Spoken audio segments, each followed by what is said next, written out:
Welcome on into a Purple Friday edition of the Skolcial Network. Brev, I believe, is that a purple flannel or is that blue? It's blue. Oh, Yeah. Oh no. Uh-oh. what did you do? Your phone's a little close to your mic. Oh. How about now, asshole? That was extremely loud. Brev has a new mic, ladies and gentlemen. We're trying it out, so It's not new. hopefully, well, it's newer than your Returning. phone microphone. Yeah. Returning, making a special reappearance. Um, so I think we'll just jump right into the obvious conversation. The game of the year so far and what probably could go down as the most significant game of the year when all is said and done. Coming up here on Sunday, Detroit Lions at the Vikings. Pretty much the difference between being one game back in the division and having what would effectively be a 3-game lead when you consider 2 games in the tiebreaker. Brev, on a scale of 1 to 10, in the grand scheme of recent Vikings history, uh, how important is this game for a Week 7 regular season matchup? Not that I can remember all of our Week 7 matchups in recent years, but I would think this is in terms of franchise history in the context of both where both franchises are at right now. Like this is it for both of them, really. So I can't remember a regular season game other than like a win and end game at the end of the year to where so much is riding on a game for the Vikings, and it's just kind of weird to be at this point because I didn't think we would be in week 7 playing to be like, hey, if we win this game, let's start talking about Super Bowl contendership. I thought we'd be saying like, hey, let's not lose by 20 to Detroit. So Yeah, yeah, I agree. And obviously, a lot of people say, well, we play them again to end the year. Well, at that point, one of these teams will likely have, at least one of these teams will not necessarily have a lot of reason to take that game crazy seriously because there's a very good chance at that point one of these teams has secured a playoff spot and will likely know their seeding. So, not a whole lot of incentive to go all out in that game unless it is what the division comes down to. Then obviously, you have a situation where maybe the number 1, number 2 seeds up for grabs. Uh, as far as injuries, that injury report to start the week was interesting. Did you see it in full, Brev, when it first no, came out? no. It was long, very long, surprisingly long, coming off of a bye week. Where it stands currently is that Blake Cashman with turf toe will be out. Caleb Evans out as well.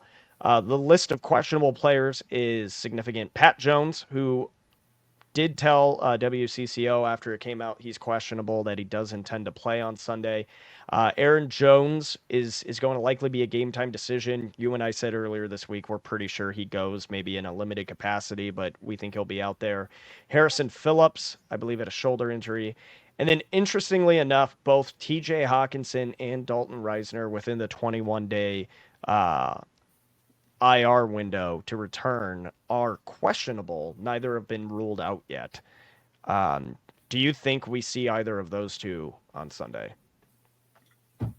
Um, I still think we're not going to see Hawkinson until the game Thursday. So I can see Reisner returning. I'd be interested to see what they would do in terms of like, do you want to replace Ingram with him? I don't know if so Ed Ingram like is not good, but there's not a lot of good guards in the NFL right now. So um, I guess it's kind of like a champagne problem to have Reisner just kind of sitting there waiting for his spot to be inserted. So I definitely don't see Hawkinson, but if the Vikings are have the bad taste in their mouth for Ed Ingram that the fan base does, which they obviously don't, or he had been gone a long time ago. I guess Reisner would be likely, but that doesn't mean Reisner can't be activated and then just be a backup guard. You're going to need the backup guards. So I don't see Hawkinson, but I can see Reisner going. Yeah. And I think Kevin O'Connell in his press conference today mentioned something along the lines of they're going to really look at whatever the best case is for the best five they could put out there on that line. And it's not even really a matter of continuity or anything. It's a matter of who gives us the best chance to win at the line of scrimmage. I'm looking at Detroit's list now. So Carlton Davis did not practice Wednesday or Thursday, was a full participant today, is listed as questionable. Kevin Zetter, I believe, is listed as Zeitler. questionable as well. And then Zeter, sorry. And then Zeitler. Christian, what? Zeitler. Oh, did I read that wrong? That's what I get for minimizing this. And then Christian Mahogany was a full participant all week, but is listed out with an illness. Is he one of their starters? He's listed as a guard. I don't think so. Maybe because Jonah Jackson went to Arizona, right? So maybe. Let me look that up. I'm not familiar with their depth chart. Christian Trying to see here. Mahogany. I feel like a casual because I'm not gonna lie, I don't believe I've ever heard his I name. don't even see him. So, okay, interesting. So those are both their right guards. So Zietler's their starting right guard, listed as questionable, and then Mahogany, who's his backup, is out. So there's a chance that both of their starting or both of their top two right guards, the only two listed on their depth chart, are out on Sunday, which would be interesting, especially if Harrison Phillips is in the game healthy. Um, that could be a significant change because one of the main issues in the Vikings playing Goff recently has been the lack of not only creating pressure but actually getting sacks. If you're missing your right guard and his backup, things could get pretty spicy. Things won't really go With right. Sorry. terrible, awful, dumbest thing No. I've ever heard. Yeah. Um, but yeah, I mean, I think we'll mostly be healthy. Obviously, Cashman sucks, but again, you said Cashman champagne sucks. problems. You hear Well, that? yes, Cashman being out sucks is what I Jason meant. I think Harmon most thinks people, Blake Cashman sucks. Hmm. you're the worst. But yeah, Cashman being out sucks. But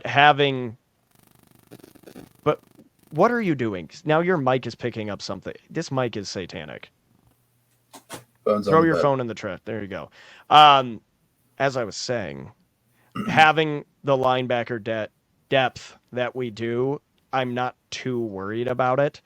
Um, Especially when you look at what Kamo's been able to do in his limited action, and then Ivan Pace, I think, is probably going to assume the comms on defense. He ran it for the back half of last year, so I'm not overly concerned. You obviously want your top guys out there, but I think defense will be fine as far as health. Yeah, and I mean, we've said it a million times. If there's anybody that you want to be in control of your limited personnel, they've got him on the sideline. So Yeah. Brian Brian Flores, by the way, Flores. people that I didn't catch. know. I was going to say Brian Flores and Ben Johnson. That is a hell of a coordinator matchup. Yeah, maybe a couple future head coaches. Just kidding. Brian Flores will not be a head coach anytime soon. And that works out for us. Yeah. Selfishly. I mean, if he wants to be a head coach, I want him to take any opportunity that is something he wants to pursue. But I do think there's obviously some complications along with that as it currently stands. Mm-hmm. Lawsuits. Now, going into this game, kind of considering the current injury status again, assuming no Hawk, assuming Aaron Jones does play to some extent, obviously a few days removed from the Hutchinson injury. I believe one of their defensive tackles is also on IR. I'm not sure. I'm trying to remember his name. I do believe it was a defensive tackle. So their defensive line is not fully at strength for obvious reasons. Do you think that either their injuries, especially missing Hutch, or our limited availability of Jones slash having Cashman out, do you think that like injuries are going to dictate this game one way or the other, or do you still think it's just going to pretty much be what we were going to get regardless? I mean, losing Aiden Hutchinson is the Lions' defense wasn't good to begin with, and when you're losing somebody that was pacing defensive player of the year, it's going to suck no matter what. So again, the Lions offense is the thing I'm worried about. I'm not worried about the Lions defense. I wasn't worried about the Lions defense with Aiden Hutchinson. So I don't know. Of course, when you lose somebody of the caliber as Hutch, it it's gonna hurt. But your defense was already so pedestrian and not good to begin with that it's like, I mean, prayers for Hutchinson, but as a whole for the defense, like I don't think much change, and they've already got Davenport out for the year. I think shocker, can't believe that, but I don't know. Like the Yeah. secondary is suspect. Like there's just not many defenders outside of Aleem McNeil who just got paid. That I'm like, I'm losing sleep. Like Brian Branch, I love Brian Branch, but the Lions defense just isn't good, and I don't know. I don't know how much losing Aiden Hutchinson is like. They only had so much room to get worse as a defense. So I think their defense is as good as their defensive line is. yeah, Um, like they and it kind of fits Campbell's mentality, which is just cause as much chaos as you can and see where things go from there. Um, I saw a chart. Charts are really the move this year. Apparently, I've never seen so let's many freaking rock. charts I get love thrown charts. out there. But I believe it was like percent of pressure gained from defensive linemen and the amount of time they hit home on a sack. And Aiden Hutchinson, like they had to extend the chart because he was so far in the top right corner. So to Mm-hmm. say, it's significant, I think, is an understatement. I think the biggest thing this tells me, you look at how Sam Darnold struggled in you. I don't necessarily want to say he struggled in the second half against the Packers. I don't think that was really him being bad. I think that was just the offense completely deflated. But if you look at the Jets game, I think that pressure he got and their strong defensive line did disrupt him. Now that the Lions are going to miss that, to quote AJ and Big Justice, that boom up front. Yes, I Mm-hmm. am doing Costco guy Nice. quotes now. You got to say relevant somehow, right? But now that they're missing that, and with the somewhat suspect quality of their defensive backfield, I think him having more time to throw, let the play develop, make those easy wide open throws, for me is probably the biggest significant swing in this game, and it's why I'm confidently saying the Vikings should be able to win this game. Are we shocked in any form of the word that Aiden Hutchinson is on the far right of the spectrum? Probably not, no. Okay, Judging that's by every appearance and piece of information available about him. brain teaser. That's all. Yeah. Just really having to throw that out there. Mm-hmm. What is that yellow cup? Is that just a plain yellow cup you own, or is that from like I Dickie's don't know. barbecue or something? Uh, You don't know. You just grabbed a cup. You have no idea where it's from, what's in the, it, the possibly. cabinet. Okay, well then that actually makes more sense. Yeah, I think there, especially with Jones playing to any extent, like he could go out there with the team intending to never actually hand him off the ball, and the defense has to take notice and keep him, uh, under wraps to some extent with how he's been playing. But I think there's no excuse for Darnold not to light up that defensive backfield. He has the arm talent. He should have the time to do so. I think this game could be a shootout. This is going to be the first. Yeah, I'm not even sure if this is true, but I feel like this will be the first real test of our cornerbacks for an entire game.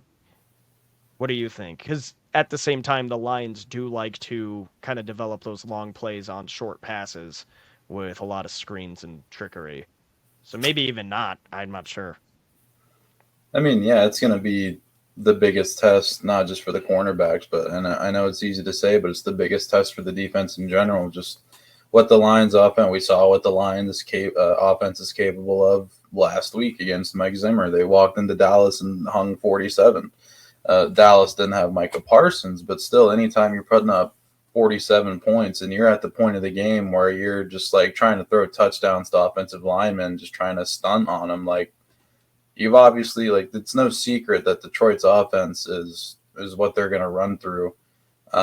So as for the Vikings defense, I think luckily if there is a team out there that can stifle pretty much anybody if nobody else is able to, I think it's a Brian Flores led Minnesota Vikings defense, and um, not just the cornerbacks. Like they've got a decent line. I know their line is banged up a bit, but I don't know. It's usually it seems to be like if you have an immovable, what is it, unstoppable force meets a Force movable and object. mm, Usually in football, when you're talking about offense versus the defense seems to win that most of the time. So I'm going to hang my hat on that. And luckily, it's at home.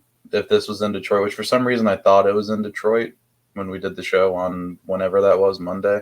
yeah, I can But name the reason. It's because you're an idiot. But continue. yeah, yeah, I thought that one without saying. But no, it's if there's a team out there that I think can stop the Lions defense, and again, boy math, I'm very happy that the Lions blew out the Cowboys because if the Lions lost last week, there's no way they were losing this week. So coming off an emotional, I'll just say you're coming off a big time blowout win to the degree of almost 40 points. Maybe there's a hangover. Yeah, and I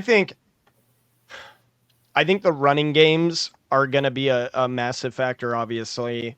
And I don't necessarily mean like whoever wins the rushing battle wins, because spoiler alert, it's probably going to be Detroit.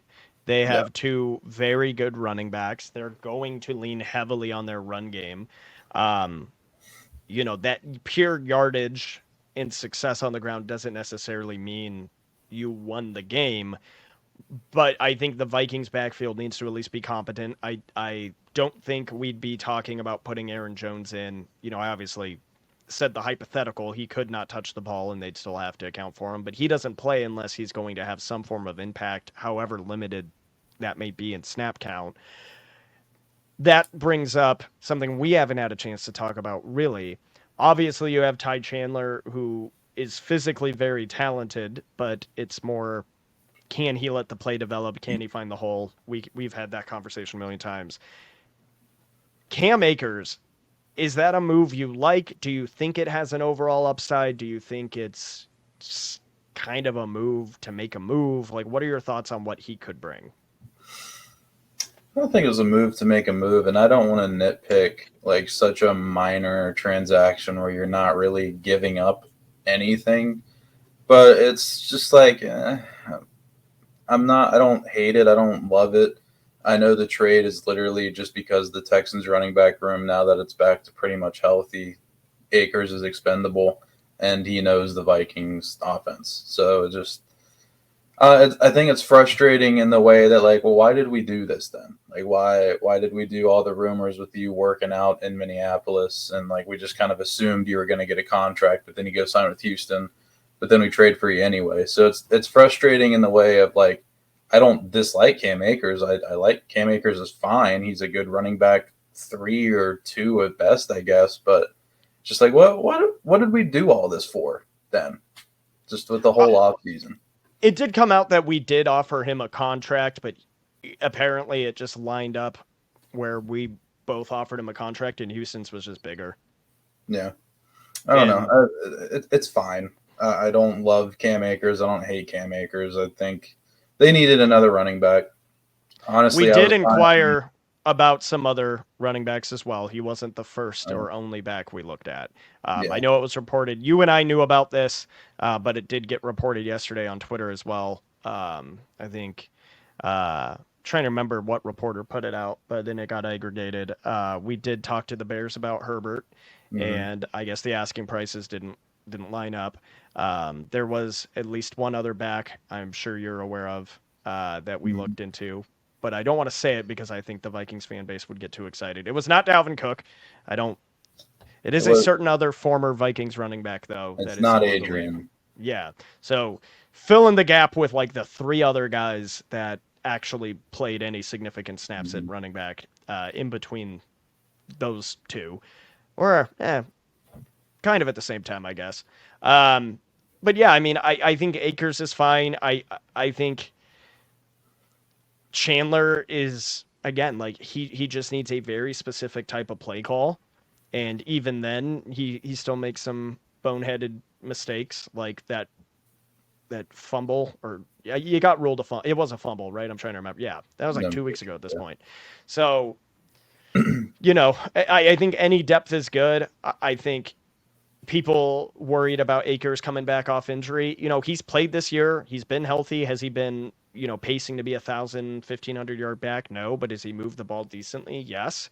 Is that what we need? Yes. And when we brought him in last year, people thought he was washed, and he ended up being fairly impactful in the limited time he played with us. yeah. I don't know. I'm fine with it. I'm not going to complain about it, but I was fine with Miles Gaskin being the running back three. I thought Miles Gaskin might be a little bit better than Ty Chandler, honestly, but um, I don't know. I defended Ty Chandler a lot this year. I've kind of been like, I think we just got happy he wasn't Alex Madison for a second.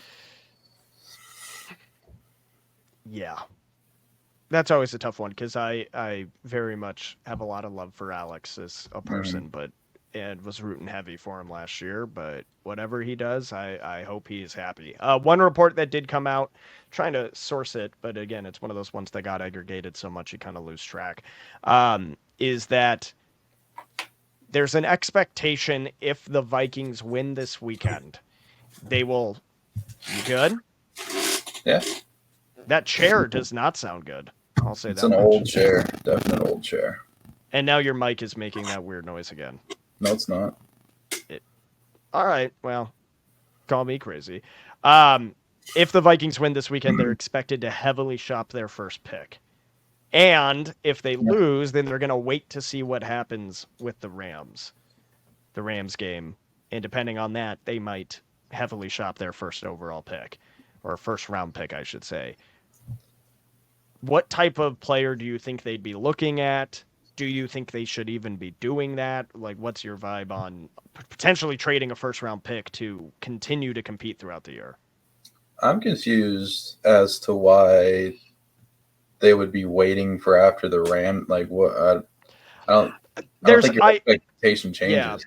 I don't think I was gonna, I literally, that was the first point I thought of when I saw that put out there, and I was gonna Mm-hmm. ask you about it too. Like, I don't think if you're willing to make a move at 6-1, I don't think to trade your first round pick. I don't think that move should suddenly be off the table if you're 5-2. Yeah, that doesn't make sense. But um, yeah, I mean, I'd be at this point because at first I was kind of in the mindset of this team is going to win 7 or 8 games, but now we're gonna win 12 or 13, and I, I wanted us to trade that first round pick and like get back some picks because we spent just about this entire draft class, 2025 draft class, spent all those picks on Dallas Turner, just about. So, which is fine. I'm not mad at it, but I don't know. Like if you're there's like a minimum to the players that you want to acquire. Like I like the idea of acquiring Calais Campbell, but you're not going to send a first round pick for Calais Campbell, even if it's basically going to be like a second round pick, because that first round pick's not going to be that valuable.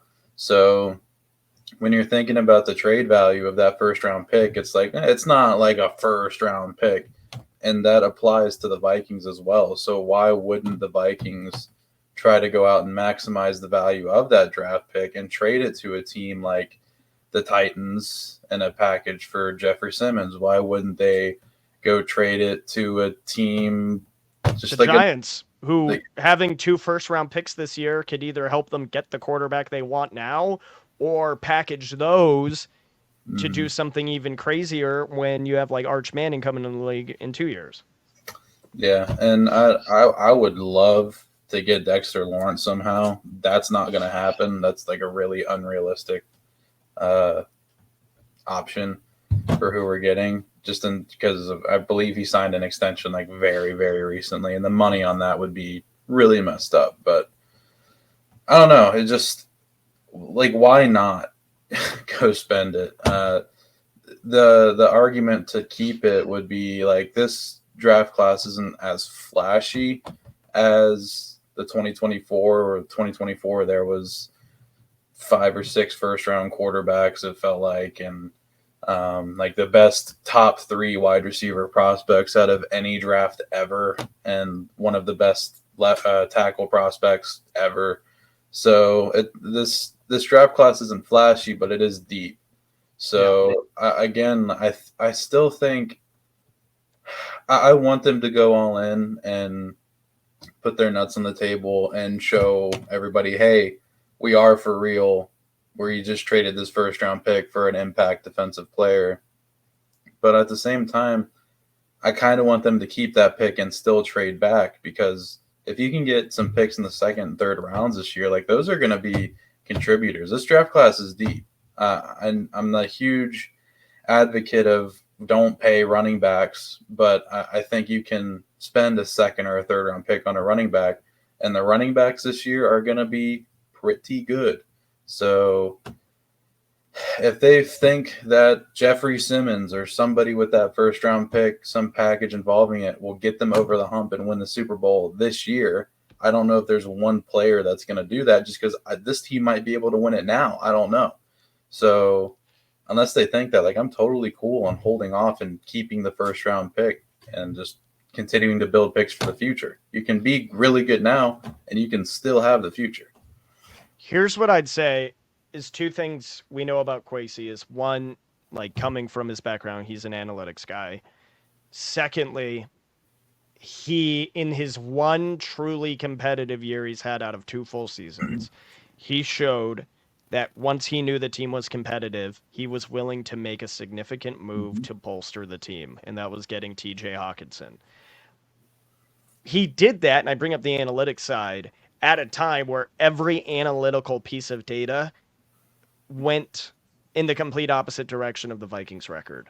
So he knew we're winning games, but he also knew every piece of data and analytics shows that we're actually not as good as we are record wise. And he still made that move. Now you're in a situation where your record's just as good, maybe better. I think they were 6-1, 5-1 at the time they made that trade. I think the only loss when they traded for Hawkinson was to Philly. So maybe you're around that same area, either one more loss, one more win, whatever it could be. Um, you've shown you're willing to do it, and in this instance, now your team is actually even better than it was the last time you did it. So I would not be shocked. To your point, the only thing that I would say would complicate things is the lack of capital that he now is going to have. Because when he made that move, he was sitting on a quite a few extra mid-round picks from his wheeling and dealing in his first draft. So my thought is this: is the most important areas of need on this team are addressed long term. Wide Mm-hmm. receiver, tight end, wide receiver two still under wraps for 3 more years after this, quarterback of the future, and your defensive end of the future. You have your left tackle signed to an extension. So if there's any time where you're maybe not as worried about the draft right now, especially with the available cap space. Some people say, well, yeah, a lot of these guys are on 1 year deals, though. They'll have to bring them back. That's fine. If we brought back the exact same defense next year with maybe one addition that we traded for now and maybe they're already under contract or we re-sign them, I'm okay with that. I don't think we, in any other positions we need to fill in on offense, to your point, like maybe running back, I think we can get in the mid rounds of the draft. So I'm not super concerned about our ability to be good long term by trading this first pick. I just think it's just an overall value proposition to Kwesi. And if a guy they actually like enough is available, because all these guys we're talking about, like Simmons and Lawrence and all this, like who the hell knows? Snead I saw thrown out there. Like, do I think corners such a big need right now that we would trade a first round pick? Do I even think Snead's worth that right now? Not even close. But I think those are all things that he'll make the decision. I think if a trade comes through, it'll either be something similar to the Akers move, like a cheap depth piece, or it'll be like a blockbuster, move the needle, go all in Rams type decision. Yeah, and to your point, like if you're trading, because I'm thinking about when you're making this trade, it's for a defender. Because I Yeah. really think your offense is gonna. You're not like the guards are iffy, but you're not gonna trade a first round pick for a guard. So if I'm thinking about this trade, it's on the defensive side of the ball, and then I'm also thinking, hey, this defense is pretty good, but there are not many good, promising players on it that are under 25 years old. Ivan Pace, sure. Makai Blackman, sure. Bynum. Where's Bynum Bynum, 25 I now? think he's 25, 26. So like on like that young range, like the Vikings are the defense is not young whatsoever. There's young players, fourth, third, fourth team, but in terms of players that are actually going to be on this defense in 4 years, maybe even 3 years, there's not many. And that's something that's kind of getting a little Dallas Turner too. Obviously, that's something that's kind of getting lost in all of this. Hey, this defense is really good right now. There's not much there in terms of after you don't want to sign Byron Murphy again if you extend him this offseason. After Harry retires, like Metellus will probably still be here. Bynum will still be here, but they'll be aging. So like they need the kind of the young anchors to this team. And right now, like I love Ivan Pace. Oh, I'll say Dallas Turner is their most promising, of course, because he's still 21, under 25. But I don't know. They need more than three players that are under 25. And I feel like I'm being nice saying Makai Blackman is falling into that range because we saw flashes out of him, but again, like with the torn ACL, who knows what's going to happen. I wasn't like as high on him as a lot of other people even before he tore his ACL. I thought he'd be fine. I think he'd be doing just fine in this defense, but he's not someone I'm like super duper over the moon excited about as one of the young key pieces on the Vikings defense. So if you're doing a trade, it's got to be a decently big name. If you're doing a trade for a first round pick, that is, it's got to be a trade for a decently big name that isn't just, hey, come try to win a Super Bowl this year. It's this guy's going to be on the team long term going forward. It needs to be a trade and an extension. Yeah. I there's just so many ways this can go. I would hate to see them be considering an all-in move and pull it based off one or two losses at this stage. Yeah, I don't. If you're considering it, then I say go all in. And if the right player becomes available, at this point, you're going to have a winning record. You're going to be competing for a playoff spot regardless. Like, Mm, I I don't really think those two losses suddenly, like, you're not going to get two losses and then suddenly decide that you're going to tank the rest of the year after you've already won 5 games in 7 weeks. yeah, and there's no difference in how you're viewing your season, whether you're in the now 5-0 or you're in the week 9, you're 6-2. So there, Yeah. I don't really understand, and I don't know who reported it, but the reporting that the Vikings will wait to see how they play the Rams to go all in, like that's not how it works. So Yeah. I I would tend to agree. I'll find exactly who said it. I know it was, again, it was one of those things that got aggregated so much it was yeah, like absolutely insane to keep up with. With that, let's kind of go into final predictions. What do you think happens? There's a number of ways this could go. yeah, and I wouldn't be shocked like any direction that this game goes. I really wouldn't be shocked. I wouldn't be shocked if Minnesota blows out Detroit, vice versa. I wouldn't be shocked if it's a close one either side. If I had to predict one way it's going, I think it's going to be 29-26 Minnesota. And that 3-point difference, like, is there. I know there's some nerd metric out there that determines Aiden Hutchinson's worth extrapolated into how many points he adds, like something like that. So if Aiden Hutchinson, he might be worth those 3 points. We don't know. But I think it's safe to say a 5-0 Minnesota team can win at home. For those who gamble, which I don't really anymore, but the home team always gets a 3-point advantage when they're making spreads. So I'll give the Vikings the 3 points and say that's enough to win the game. I have a weird vibe about this game. I think it's I just do because too. there is so much pressure. But then again, like I think we've said that multiple times this year too. Hmm. We said it about the Jets game, and yeah, that was a weird game, but we won. Yep. I think we said it about the Texans game. Like, like I I feel like we're in Groundhog Day because every weekend I go in being like, I don't know, something feels weird. I think this might be the first loss. I'm gonna hope it's not, and I'm gonna predict a win, and then we just win, right? Hmm. So like maybe acknowledging that, maybe I just like jinxed it by acknowledging that pattern. Probably. Um, I'm gonna go 24-20 Vikings. I think this is going to be an ugly, gritty football game.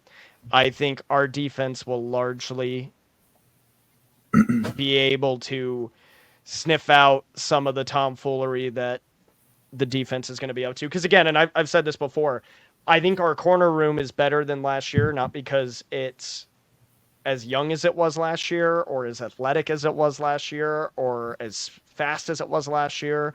You know, if I were to take Shaquille Griffith, if I were to take um,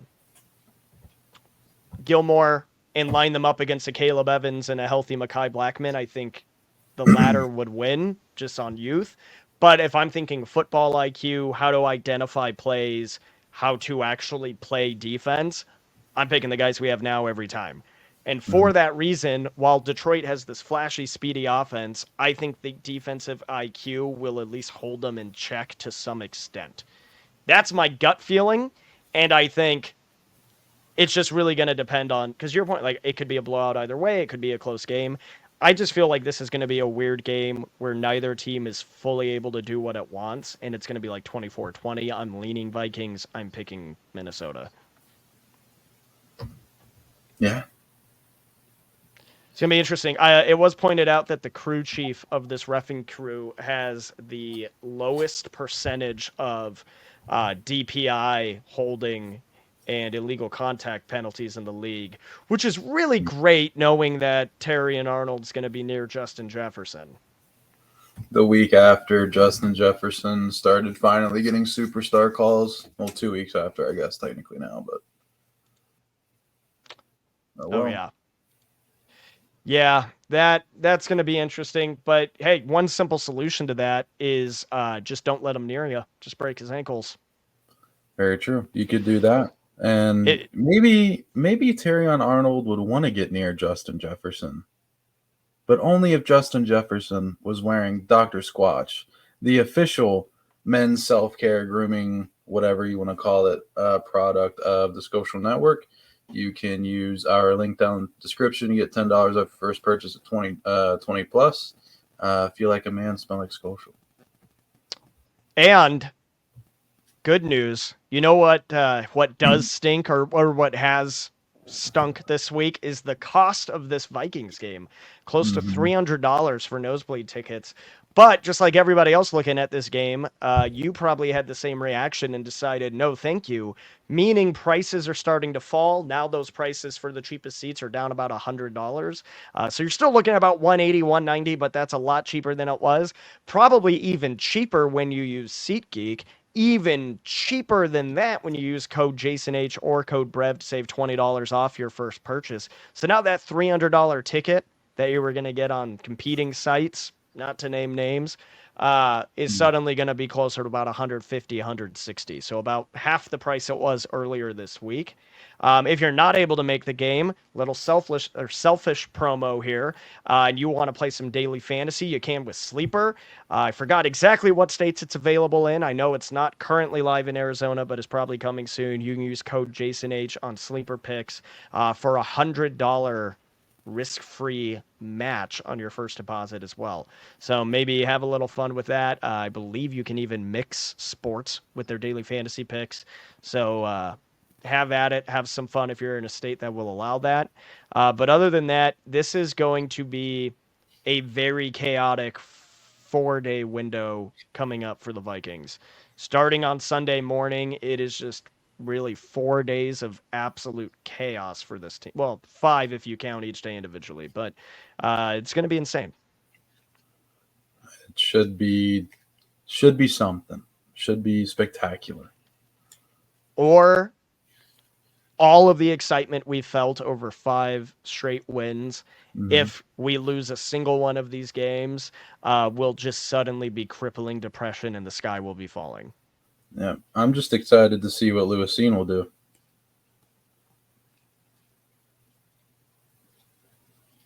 What? What I was don't know. I just wanted to call back to the offseason. Remember when we had that problem? Remember when that was our biggest issue? was Lewis seen? I don't think that was ever our biggest issue. Well, it wasn't, but like the offseason got so boring that like we just content creators kind of had to milk that topic. I mean, it was a significant topic. It was It not the was. most significant, but It yeah, was what just you like, do hey, with your remember first. that? Remember he exists? Here's an interesting fact I just saw. The Vikings 5-0 will play the Lions coming off a bye. Teams that are undefeated 5-0 or better playing at home and coming off a bye week are 9-0 all time and have won by an average of 19.8 points. Hmm. Well, I introduced you to Minnesota Vikings to change that. Yeah, if there's anyone who can break a historical guaranteed trend for good or bad, like the Broncos game, teams being down by this much at halftime have never won a game, and then all of a sudden the Vikings win a game, like the Kirk Gatorade memes. Yeah, we break trends whether it's good for us or bad for us. I did see one tweet I wanted to point out. I don't have it up right now, but I saw it while we were recording. It was to the extent of Vikings are missing or Lions are missing Aiden Hutchinson. The Vikings are missing a Caleb Evans. Let's see how these teams perform without their defensive superstars. I don't ever want to hear a Caleb Evans and superstar in the same sense ever again unless TikTok is part of the sentence too. Yeah, that's pretty much. I think that's pretty fair. Well, you have a dog to go check on. He's Apparently, fine. He's fine. he does not sound fine. He I think sounds it's a she enraged. actually. She's fine. You don't It might, know. it might be Malkin actually. All right, with that, we will see you guys in a few days for our post game reaction. Oh, Hopefully, we get to jump on with the skull clap again. Keep that trend going. Should be a hell of a game. Brev, any last thoughts for the people on our way out? arf, arf, arf, arf, arf, arf, arf, arf. We'll see you guys in a few days.